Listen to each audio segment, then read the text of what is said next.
So I want to talk about something that I just keep seeing from both sides, and that's both sides think everyone is crazy when it comes to politics on the opposition.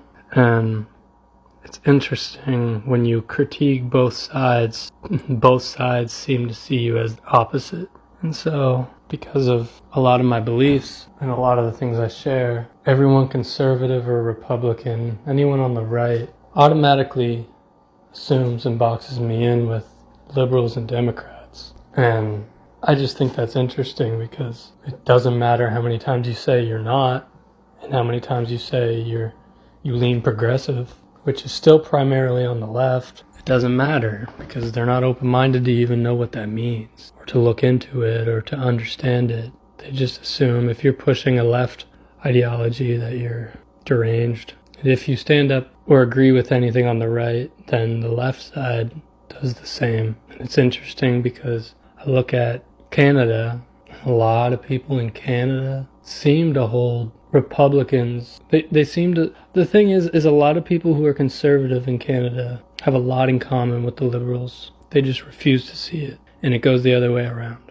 But instead both sides try to paint them as demonic and wrong. But at the end of the day, the core problems, not the distraction problems, I don't even know why we're focusing on that a lot of the time.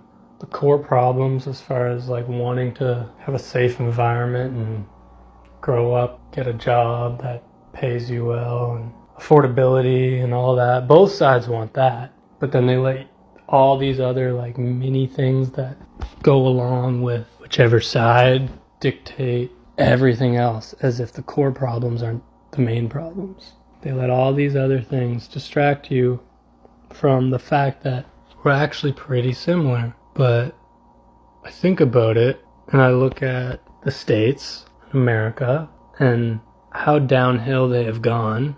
And then it scares me when I see someone who's conservative in Canada look at that as if it's the right thing to do and that they wish Canada would do the same. And that's just scary to me.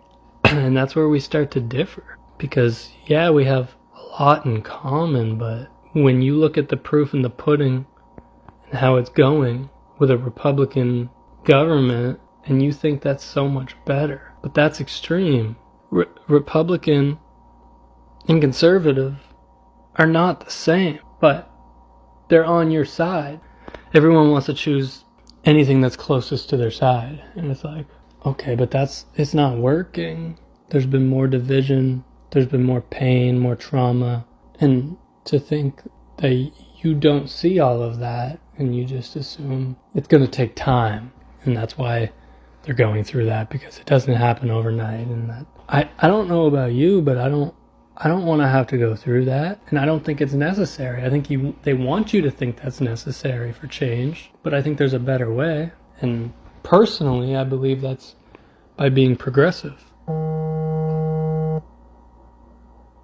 I just got a phone call from California. That's weird.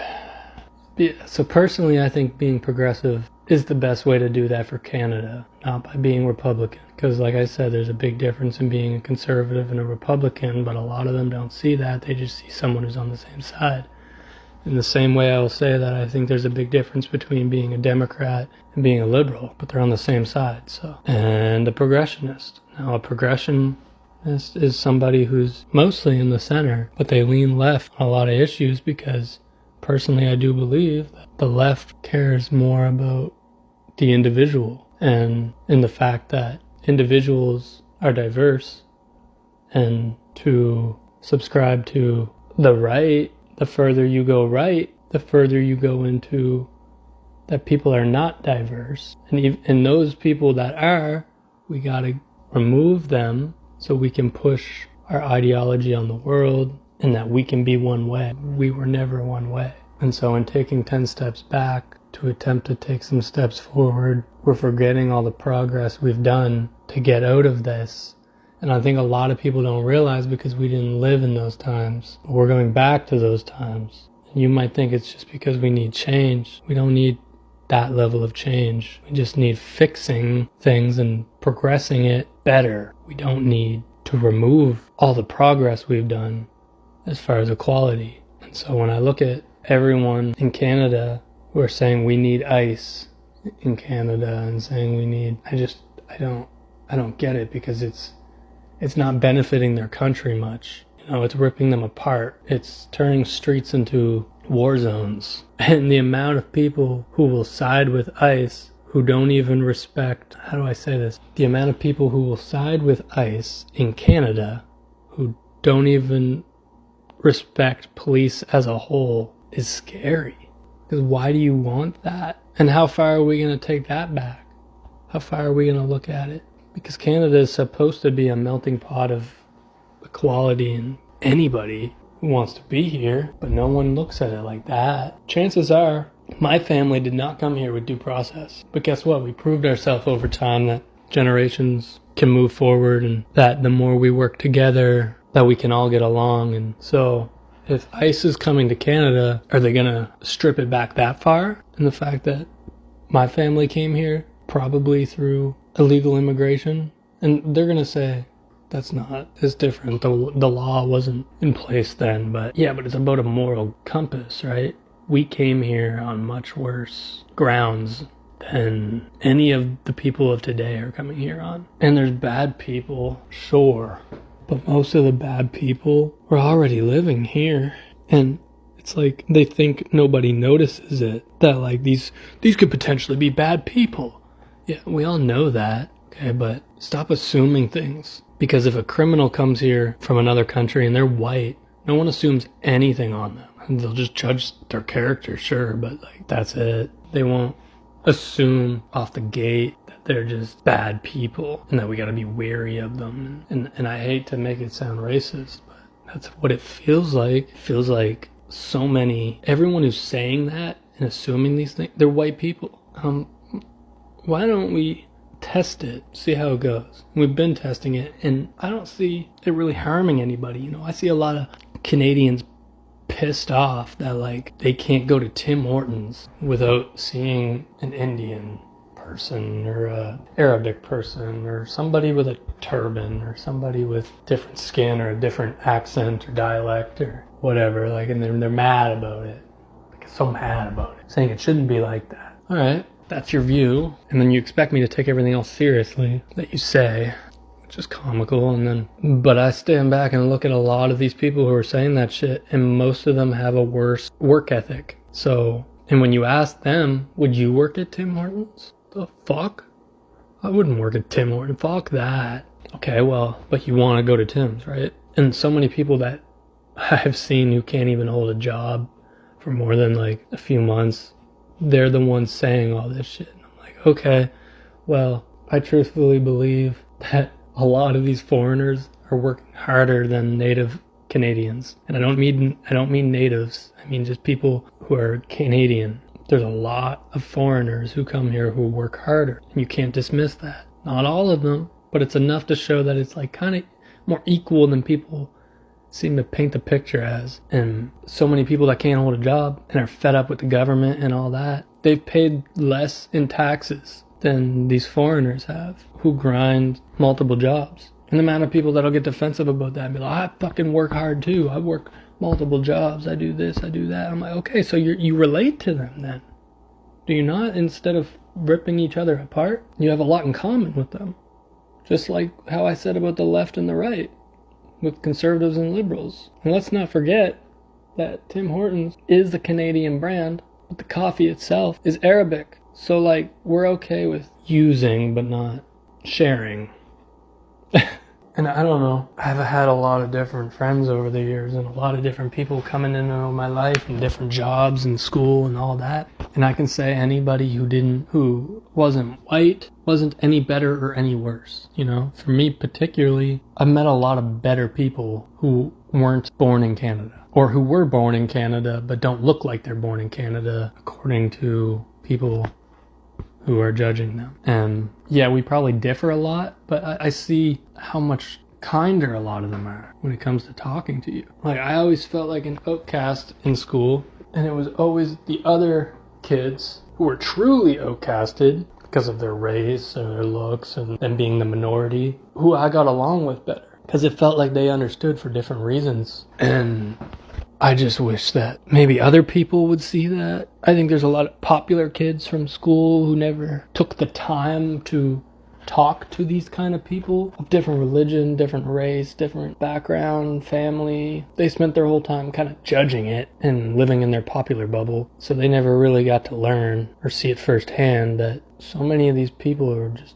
people. They're not anything. You're judging them, not talking to them. And obviously, I think everything should have due process. Obviously, I think that there should be checks on who's coming in and out of the country. But they're doing that. There's not a lot of people here who are causing violence from other countries any more than the people born here are. Most of them are working hard at jobs that everyone wants here, but nobody wants to fill. And I can at least respect that. And I don't understand why it's nobody else can. It's like they just take it as if it's a threat or something. And that's crazy to me. But my whole point here was that liberals and conservatives in Canada, we genuinely want a lot of the same things, except we point at different things as the general problem as to why we aren't getting that similar end game that we all want. And I just think when we start treating all humans as equal, that's when we'll fix things. And I don't think there's anything wrong with equality. And so yeah, everyone just wants to win the end of the day, but if you're continuing to defend Trump, I just can't take your opinion very seriously, because he goes against so many things that conservatives believe in or say they believe in, but they try to rationalize and defend anything he does that's wrong and assume there must be a bigger picture here, there must be a reason, there must be something deeper that he's getting to the bottom of, just because they want to be they don't want to be wrong and they want to be on the right side of history. And so they're willing to ignore all the bad, defend it, assuming there's something bigger at play here. And for everyone on the right who does that, I just want to ask, like when you look at the left being deranged, the radical left, can't you say the same for the radical right who does that, you know? And like, I've heard the theory go around that like Trump wasn't actually...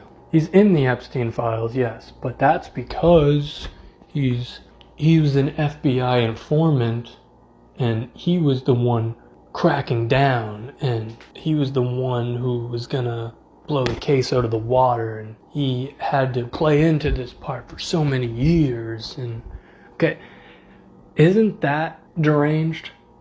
You know, and I could understand that maybe if his public opinions were different, I would be like, because I don't stray away from conspiracy, because I think a lot of conspiracy has a lot of truth, and a lot of conspiracies become true. But when you look at the type of person he was and is, and the things he says, which follow and align more so with the fact that he was a part of Epstein rather than the one trying to crack it, it just makes more sense to me. You know, there's not a lot of evidence saying otherwise. And right now, while he is the president, and that is one of the main problems against you, I think you wouldn't be shying away from it and getting defensive about it and all that. I think you would be dropping it all and proving how you're the one who infiltrated and got it out to the public, instead of blacking out all of the files and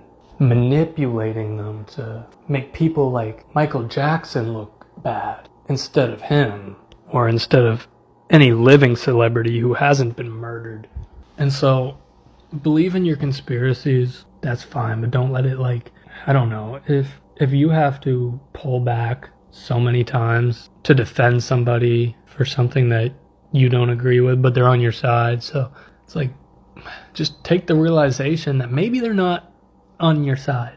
Maybe somehow the political spectrum is still somehow your side, but they're not on your side, and they don't care about you. And billionaires are a big root of the problem, and he's that too. And so how do you think any of that makes any sense? And you're willing to stand on shit like that, and you're willing to...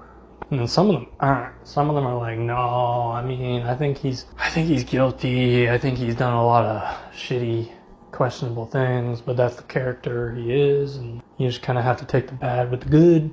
I'm like, well, no you don't. And the fact that you're willing to do that is why it's harder for me to understand your views in Canada.